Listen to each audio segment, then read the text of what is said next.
All right, we are live on the McGinnis Picks YouTube channel, also posted to X as well. Guys, if you're watching, we appreciate you being here. NBA, NHL, who knows, maybe some MLB talk. I'll just rip on my Jays, even though they're off that nice game yesterday, pulling off the win. I'm Andrew, and I've got Jeff with me, and he says there's 3 funky lines today in the NHL. Jeff, how are you? I'm doing great. How about yourself?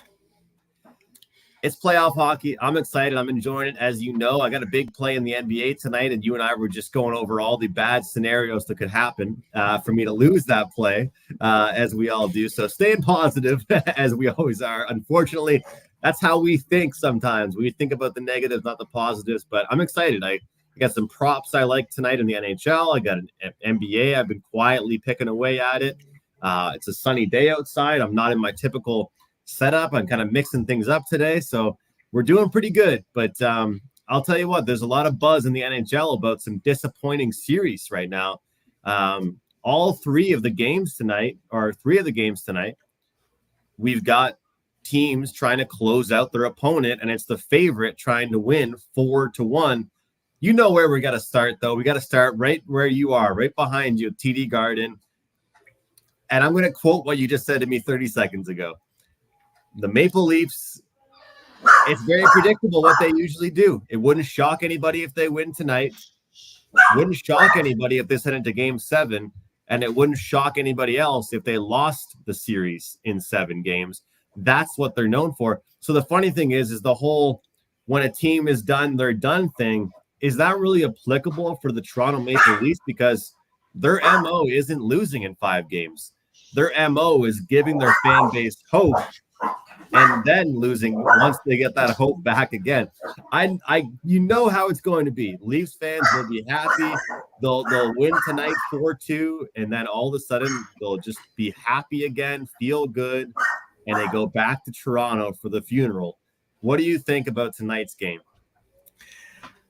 You know, we timestamp a week ago, 10 days ago, when I was breaking down the series, the shortest number on the exacta, the 8 plays that you could do, Toronto in 4, 5, 6, 7, or Boston in 4, 5, 6, 7, was Toronto in 6 plus 425. Then it was Boston in 7, and then it was Toronto in 7. Plus 525. Now, the Bruins, for all Bruins nations with amnesia, were in this spot last year against the Panthers.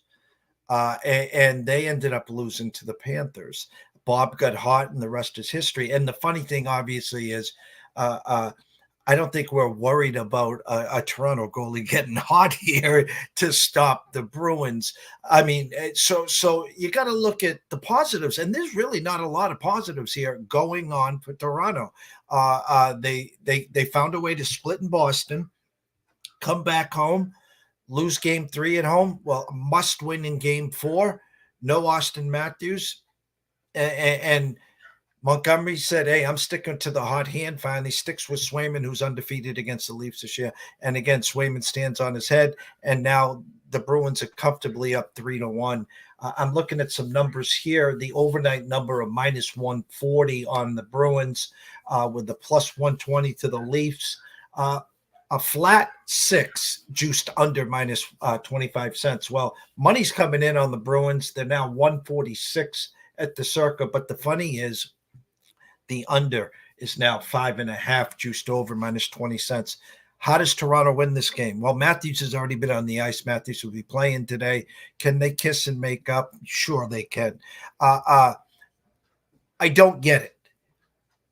I don't get the fan base. It's just like in other words, when they get back home after achieving the split, and as you're smiling ear to ear because you lived this, you know about the Toronto fan base, it does sound like a morgue there. It sounds like a funeral. Now you're going to go to the Garden, and if the Bruins get off early and Swayman's standing on the head, it's a wrap. When you put your hand when you're a kid and the stove's on, and how close can I get it without burning yourself? And you keep getting it close, and then you finally burn yourself. I've had enough of this. I can't sit. I can't fathom it. So either wake up and play some hockey today, Their team total is only 2.5, juiced over minus 20 cents. So right there alone, if you're back in Toronto today, you got to spend the 20 cents, and they got to get to 3 or better to win. They're not going to win a 2-1 or 2-0 game here at the Garden. So that's number one, Toronto team total. If you don't have a series price, if you don't have anything like that and you want to dive in, there's your first start right there, Andrew. Toronto team total over 2.5 minus 20 cents. So I like everything you just said there. And I'm going to start with this. The team total, you know that it's a good feeling for me with my NHL is that my last big play of the playoffs there are two plays ago. I had the team total to get to 3 goals, but they ended up winning that game. But in this elimination game, is it for you that you just don't want to worry about what the hell they do as far as win-loss? Same way that I felt about a week ago that you just don't want to worry about that, because the plus money is intriguing. Same thing it was for me back, a week and a half ago, a week ago. For you, is it the same kind of feeling that I had where you just, you know what, if you're going to put a bet in, you're going to be confident in them to do something. Forget about the win. I know the plus money is intriguing, but you're just more confident with the team total. Well, I'll say it this way. On our show with you as well, we gave out Toronto plus 110 or whatever in the series. We had some pizza and beer money on Toronto plus 425 to win in 6, which obviously that can't happen. We have them plus 525 to win the series in 7. Everyone thought before they dropped the first puck, this was a 6 or 7 game series. And a gun to my head, and I had to choose this winner. I'm going to go back to the well one more time. I just got to feel they're away from home. They got nothing to lose. Now, the key to here is staying out of the penalty box. I mean, can we just say the fact that the Bruins have scored 6 power play goals, and I don't think Toronto could score a power play goal 5-on-0 with an empty net at this point. They just can't score a power play goal, and they're getting cheap penalties. So what's the worst thing that can happen today? Couple cheap penalties. Bruins get a power play goal. Swayman makes a couple big stops, 1-0 after one, and now you're sitting there in the locker room knowing you're 40 minutes away from playing golf. So take a look at the first period. Take a look at that team total over. And I'll take it a step further. Right now, as we speak, they're listening at the Circa. They're like, come on, Jeff, I got a window open right here. Because Jeffrey Benson just now dropped Boston to minus 154, and he's offering me Toronto plus 140. I know you're listening, Mr. Benson. I know you are. You're baiting me with the banana in the tailpipe here, and I'm buying. So I'm going right into that lane that he just opened up. I'll take Toronto plus 142. All right. Yeah, looking at the price, the way things are moving right now, it's interesting. And that's the thing, is that you talk about the power play, and there's just been so many things. And to take a step back from the betting perspective and just talk hockey for a second, this team that was, for the whole season, whether they were number 1 in goals per game, number 2, number 3, as far as the power play, 5-on-5 goals, top line, so many amazing statistics. And as you know, I'm always getting on the nerves of Maple Leaf fans calling it an 82 game preseason. But at what point did that become a joke? And at what point did that become something where I was dead serious about? I'm going to say this because he just went to 157. Bookmaker went to 165.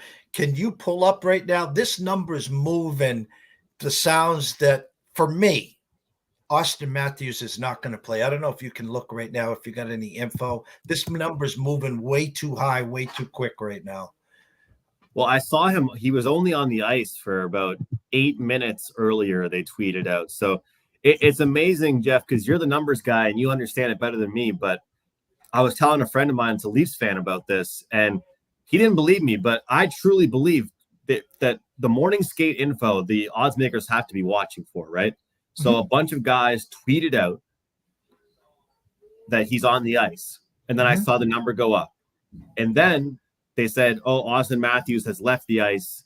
He was just trying out a few things, and the number went down. Imagine being that guy that's a reporter that you somehow realize, wow, I actually have that much control I'm actually moving lines right now, but I think that all afternoon people thought that he was playing, but I'm maybe gonna. he's not anymore. I'm looking at it right now, and it looks like they're planning, just like they were at yesterday's practice, for him not to be out there. It looks like he's unlikely to be healthy enough to play tonight with the season on the line, as Chris Johnston from The Athletic has reported. Yeah, and just by watching Jeffrey Benson at the Circa, the Mecca, they were slowly moving it up, and Bookmaker took it to that 165 number right away. Listen, I was born at night, not last night. That's telling me right away Matthews is not going to play. So, again, all that things that I just said for the last 5 minutes, tread lightly. It's still a must-win situation. Someone else is going to have to step up.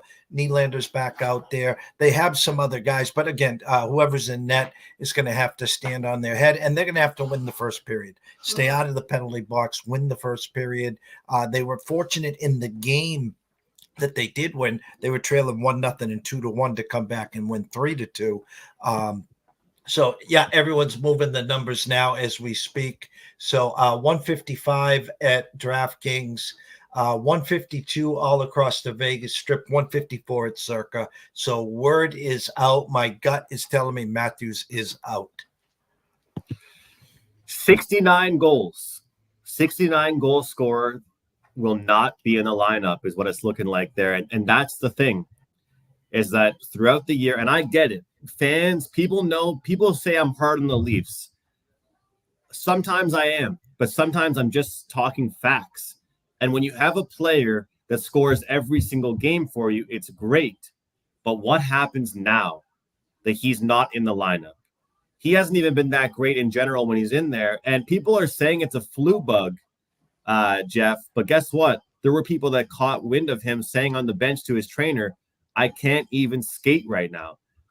I guarantee you we're going to get all kinds of reports after the Bruins win tonight that this guy had this injury, that guy had that injury, that guy had this injury. And the worst part about it for Maple Leaf fans is this. That's going to be the golden excuse to give it one more kick of the can next season. But now that Brad Treliving is there, and I think the owners of the team might even get rid of the president, Brendan Shanahan. Time will tell with that, but it can't be an excuse. And what's really disappointing, because I've told you before, I've been hanging around. Most of my close friends are Maple Leaf fans. I've watched the games. I've been cheering with them a little bit. I'm not afraid to admit it. But most of them will now have the excuses in their back pocket. Because it's one thing if Nylander was there for every game. If Matthews was there for every game, there's no excuse. I think what really stinks now is that they're going to have to make some tough decisions in the offseason, but they don't really get to see what fully happened. Now, hockey's a team sport. You have to be there. And before we waste all the time we have talking about this one series, I want to read one thing out. And these are the numbers from compared to the regular season to the playoffs, how much different this team is at scoring. So in their last game against the Bruins, they score 1. Game previous, they score 2. Before that, they win and score 3 goals. They lose game 1, score 1 goal. In an elimination game last year against Florida, they scored 2. Game before that, 2. Game before that, 2. Game before that, 2. Game before that, 2. You guys know where I'm going with this. This team is just different in the regular season versus the playoffs. And that's just point blank, period. If it's that difficult to get to 3 goals, because 3 is the magic number, Jeff. That's why I like the team total. And I was just asking you if you would play the money line. But what's funny is that most of the time, if you look back, when this team against Tampa Bay, 7 goals, Tampa Bay, 4 goals, Tampa Bay, 5 goals. I'd say about like 85% of the time that they score at least 3 goals, they're winning these games. So what I find really amusing is that the goaltending is certainly advantage Boston, right? Swayman's been great.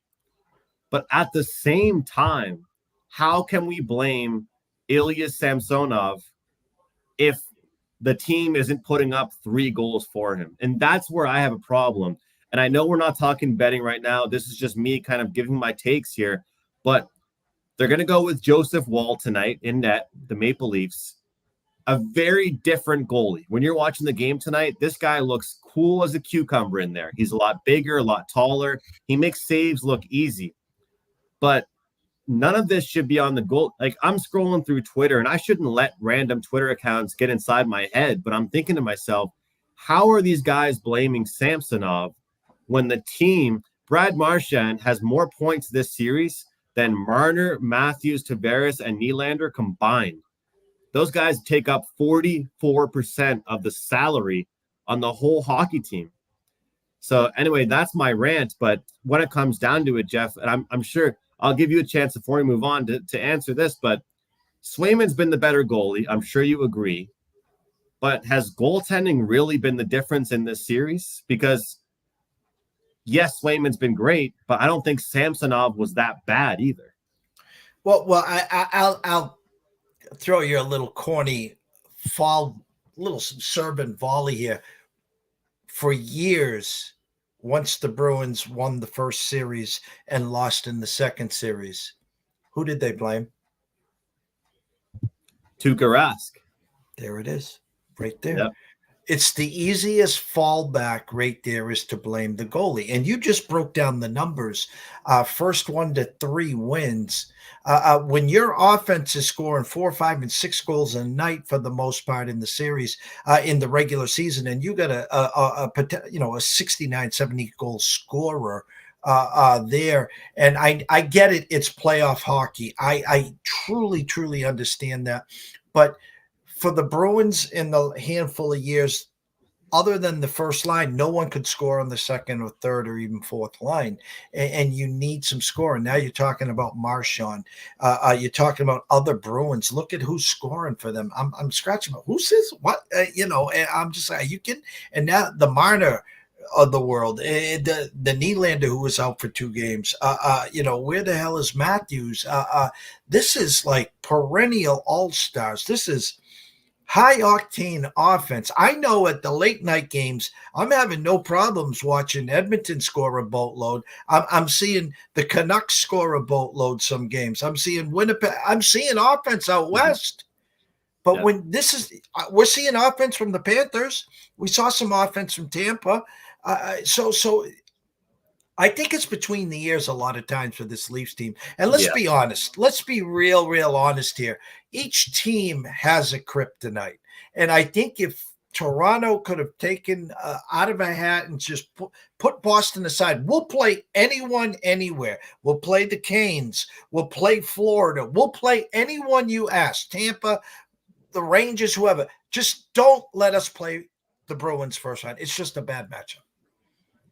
Yeah, very well said. Very well said. I'm with you on that. And it's going to be interesting to see what happens tonight in this matchup. I'm really looking forward to it. And, Mitch Marner, and, you said it really quick. You said it about these players being in their head. Mitch Marner's getting so much flack right now. And I know he's a softer player, but guess what? He's not really a big guy at all. You can go to the gym and work out, but he's just not built like that. And in hockey, you can't get huge anyway. He'll be an absolute superstar on any other team he plays on. He really will. I mean, he's from Toronto, Jeff. He lives and bleeds playing for the Maple Leafs. If he ends up waiving his no trade clause and going on a different team, he will be just like Zach Hyman times 2, and he'll score 55 goals in a series. We'll clip this right now because he will be unbelievable when he is not in the Toronto media. Imagine, put it this way, Ryan O'Reilly for the Nashville Predators. He's from the Toronto area. Luke Shen, Canadian-born, started his career in Toronto. Both of those guys played for Toronto last year, were picked up at the deadline. Why did they not want to re-sign there? What's the reason? Because I don't think it was weather. And, I think Ryan O'Reilly maybe said he didn't like the spotlight, maybe. Because it definitely wasn't taxes. Both those guys have already made a bunch of money. Something's going on in that locker room. And, for me, I usually like professionalism. I like respect. But I think that people are sick and tired of John Tavares going to the media and giving all the cliche answers. You know, like and Sheldon Keefe did that after the last game as well. I think that it would mean something if John Tavares looked around his locker room and said, "You guys all got to wake up." Like Yarncroc, Holmberg, all these guys that have 0 points, 0 goals, they're getting cardio just as well as you're getting cardio walking the beach in Cape Cod, just as well as I'm going to at basketball tonight. They're just going out there for cardio. So it's going to be real interesting to see what happens. But I will say, after all this discussion, you were looking towards the Leafs. We were looking at some team totals, get to 3. Swayman's been great, but maybe this is, no matter who wins, maybe this is the game we see goals. I'm going to say over 2.5 shots on goal for Tyler Bertuzzi, plus 100. The series has been all about him and Marchand battling. No matter if they win or not, I love that I'm getting a plus price, well, an even money bet here. Bertuzzi, he's the player I'd stack tonight. He's minus 115 to get a point. He's plus 100 over 2.5 shots. He's playing on the top line. It'll be Domi, Bertuzzi, and Marner on a line together. You can guarantee that Bertuzzi will be in the mix trying to score around the net. So that's it for that game, though. We'll move on really quick for anybody watching. There's a great deal going on today only at Wager Talk. The promo code is full cart, FULLCART. Take 25% off any package starting at a 1-day, 3-day, 7-day, 30-day, 25% off. Jeff, what's new with you in your world? Any shows you were doing today or anything you want to promote to the viewers? I will be on at 4:00 Eastern with Ron at Ron A Sports. We're going to be breaking down the NFL draft. He is a guru. He does some writing for you guys at Wager Talk. He does shows with me every Friday at 5 p.m. throughout the regular season on college football and NFL. So he's the draft guru. We're going to break down rounds 1 through 6 in about 40 minutes from now. So excited for that. All right. Yeah. I'll be getting some info off you because I've heard that it's good to be ready before the schedule is released, is what I've been told as far as futures and things like that, because everybody keeps telling me that the NFL draft results don't matter as much betting wise until the schedule is released. Then you can figure out which way to attack the futures boards. But a few other games tonight, of course, here, Jeff, elimination games. Carolina trying to close things out. They're big favorites. We've got Vancouver. We've got the Avalanche. What are your eyes seeing right now? What do you have for us? And I guess this is my question. Out of all of them tonight, which team do you think could stay alive? I don't want to put you on the spot, but I'm going to because there's a lot of chalk out there tonight. First and foremost, and I promise we won't get into a 20-minute segment, but hats off to our Dallas Stars, down 0-2, losing both home games, winning both games at the Fortress, now minus 155. I've seen it as high as 160 to win the series now, the best of 3 there. So hats off to our Stars. I talked about some fishy lines, and I got 2 of them. I really do. Colorado at Winnipeg. We saw what the Avs did after losing game 1. Muscle a 4-2 win in game 2, and they held serve. Dominant third periods. Take a 3-1 lead. Overnight number minus 120. Now 115. I expect the Winnipeg from game 1 to show up. I do. But I think the real telltale sign is, if you want to get into this game, we're on an 8-1 run right now here at East Coast Sports Investors. And I want to say went back to the basics. I've been staying away from the team totals, and I've been just taking the actual totals. Whether it's a 9 in baseball, because there's not a lot of 9s in baseball, or the 6.5s in hockey. I know it's playoff hockey, and I know we saw it on Sunday with that 1-0, but just kind of taking it, the Florida and Tampa series, Colorado as well. It's a 6.5.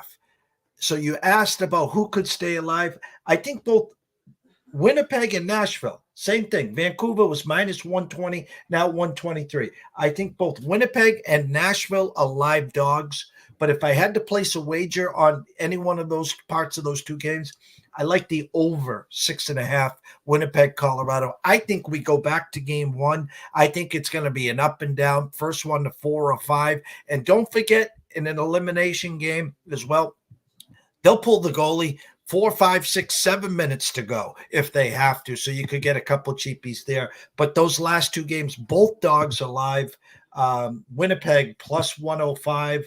Nashville plus 111 right now at circa 113. I'm sorry, at circa, but I like the over 6.5 Colorado and Winnipeg tonight. I like where your head is, and you know what's crazy is that I think it comes to a point now where Winnipeg has realized, holy smokes, we might not be able to play our game that we wanted to play because Winnipeg hasn't looked like the team that they usually are. Right? They're not a 7-6 game or 7-6 team, but you said it, and I'll tell you, if you said that to me 2 months ago, I would have been calling you crazy for over and Winnipeg to be correlated. But at this point, if you can't beat them, join them. And guess where the series is? It's back in Winnipeg. The whiteout is back. I can't wait to watch it on my TV. It'll be relaxing to watch after the funeral takes place tonight at TD Garden. So we'll get to take a look at that game. And the thing is Rick Bowness, head coach of the Jets, he's shuffled up the lines. Now, I'll tell you, I'm not a huge fan, Jeff, of when coaches change their lines. They wait till the series to be on the line. It's kind of like the Maple Leafs waiting until the series is on the line to go to Joseph Woll. Samsonov hasn't been the problem, but you got to make the switch, right? So Perfetti signed a contract in the offseason with the Winnipeg Jets, but he was healthy scratch for the first several games of the series. Now, all of a sudden, he's on the second line in an elimination game, right? Welcome to the playoffs, Cole. You know, here you are in the second line, and Tyler Toffoli gets moved down to the fourth line. I'm with you on this one. I got to look towards it. I'm going to take Winnipeg tonight to stay alive. Keep yourself out of the penalty box. Stay out of the penalty box. More importantly, though, Jeff, actually, I will mention this. First period to me is more the play that I like, actually. If they go down, if they don't win the first period, if they go down 2-1, you know, something like that, I don't see them coming back. Like, this to me is one of those games where if Winnipeg gets the lead, I believe they can protect it. They've got one in them to protect it. But if they go down, I got a real tough time looking at them to kind of get it going again. I mentioned this the last time you and I spoke, and I'll mention it again. Arturi Lehkonen continues to go over his shots on goal prop, something that a couple months ago, halfway through the season, I said to you, I was not good at losing a prop or winning a prop and then betting on it again. I was trying to find a new guy. Well, if you've been betting Lehkonen every single game so far over on his shots prop, why not do it again? And again, you know, and same thing, Nichushkin is plus 175. He has a goal in every game this series. Mark Scheifele, when his team plays well, he plays well. He gets on the board and plays very well. So certain things that are worthy of looking at. Only prop bet I would actually make, though, I think, for Winnipeg would be Josh Morrissey props and Sean Monahan props, just because I like those numbers they're set at. Not necessarily the prices, but I do like the numbers. Before we jump out of here, though, you mentioned Nashville and Vancouver. In situations like this, since you've been handicapping, how do you feel about a game where a team was supposed to win but didn't? The next game, is it really frustrating? Because Rick Tocchet for the Canucks, the head coach, he said, I feel great. We won a game we shouldn't have won, and now we got to go out there and win a game rightfully so. That's, to me, is a good mindset. He recognizes they probably didn't deserve that game. What do you think about Nashville right now? You texted. I want to go back. One quick thing on Colorado, Winnipeg, which kind of sticks out to me a lot here. Colorado team total is 3.5 juiced under minus 130. So again, if you don't like Colorado and don't want to lay the minus 120 or whatever, you can take them to get to 4 and get them plus 110. But this is what really sticks out to me, Andrew. The Winnipeg team total is not 2.5 today. It's 3.5 juiced under minus 140. So you can get them to get to 4 at plus 120. So I'm telling you right now, reading this board pretty well of late. This tells me Winnipeg's the play, and Winnipeg gets to 4 tonight. It really does. I think, believe it or not, they're going to score 4-1. Maybe they lose 5-4. So that's where my eyes are there. Now, getting to that Nashville, Vancouver, we were texting back and forth with the Vancouver goalie woes on Sunday. Everyone runs to the window. Nashville had the game won, and then and it's funny. I left. I came back. I was like, what did I miss? It's like, oh my God, they're in overtime here. The number is a Nashville number. Again, opened up at 120. A little money trickling in on Vancouver. Again, this stuck. We nailed Nashville in game 1 or 2 in Vancouver. Game 2, we nailed them. This is again the same spot. This is a Nashville number. I'm not going to mess with the team totals. I'm not going to mess with the under or over. I like Nashville here right now, plus the 113 at circa, if I had to play that game. Awesome. All right. Well, 31 minutes of hockey talk, a lot of passionate talk here with some great games, some great games here tonight. For what it's worth, I do think Carolina closes it out at home. I do think they do get the job done, or Carolina will close the series out tonight. So we'll see what happens in that one. But guys, enjoy the games tonight. Huge thank you to Jeff for being here with me. Always love breaking down the numbers, looking at the odds, and trying to cash some tickets. So thanks so much, Jeff. We'll see you guys next time right here on Twitter and YouTube.